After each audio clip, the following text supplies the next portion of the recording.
Hello, કેમ છો બધા? મજામાં? બધાને મારા જય શ્રી કૃષ્ણ. આજે એક આપણે ફરીથી મુખવાસની વેરાયટી લઈ આવ્યા છીએ કે જાત જાતના મુખવાસ આપણે ઘરે બનાવી અને આપણા પૈસા બચાવી શકીએ છીએ.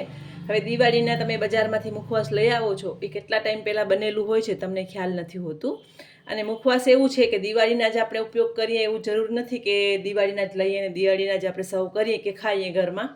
મુખવાસ તમે ગમે ત્યારે બનાવી અને ગમે ત્યાં ઘરમાં યુઝ કરી શકો છો. તો આજે આપણે એક મસ્ત મુખવાસ લઈ આવ્યા છીએ. તેના માટે આપણે ધાણાની દાળ લીધી છે, તૂટી ફૂટી છે, દળેલી ખાંડ છે, ગુલાબની પાંદડી છે, ટોપરાનું ખમણ છે, તલ છે, પિસ્તા છે, સિલ્વર બોલ છે, આ નાગરવેલના પાન મેં સુકાવીને રાખ્યા હતા અને હીરા મોતી પાવડર જે લવલી અથવા સુગંધ પણ કહેવામાં આવે છે, જે આપણે મીઠું પાન બનાવીએ છીએ એ પાનમાં ઉપયોગ થાય છે.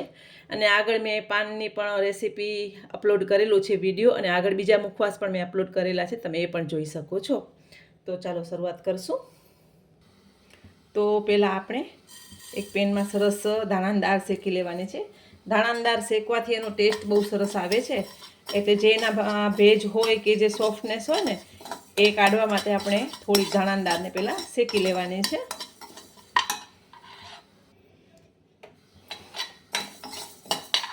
સાથે આપણે તલ પણ ઉમેરી દઈએ. તલને પણ સરસ શેકી લેવાના છે. તમને ખ્યાલ જ હશે કે તલ પણ ખાવામાં કેટલા બધા હેલ્ધી છે. અને આવા મુખવાસ તમે ગમે ત્યારે ઘરમાં બનાવી શકો છો અને દિવાળીના તો બનાવીને રાખી જ શકો છો, કે નવી નવી વેરાયટી તમે અલગ અલગ મુખવાસ બનાવી શકો છો. સાથે આપણે ટોપરાનું ખમણ પણ નાખી દઈશું. સાથે પિસ્તા લીધા છે એને પણ આપણે શેકવામાં જ લઈ લઈએ કે બધું સરસ ડ્રાય રોસ્ટ થઈ જાય, શેકાઈ જાય.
મિશ્રણ એક બાઉલમાં આપણે લઈ લીધું છે. થોડુંક ઠંડુ થાય પછી આપણે આગળની પ્રોસેસ કરીશું.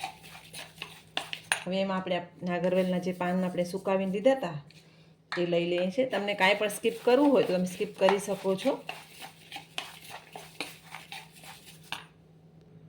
હવે આપણે આમાં સિલ્વર બોલ લીધા છે એ થોડાક નાખી દઈએ અને જે આ સુગંધ છે એ લઈ લઈશું. આ સુગંધ નાખવાથી એકદમ સરસ ટેસ્ટ આવે છે. અને દળેલી ખાંડ લઈ લઈશું. દળેલી ખાંડ છે સરસ મિક્સ કરી લઈએ આપણે એમાં.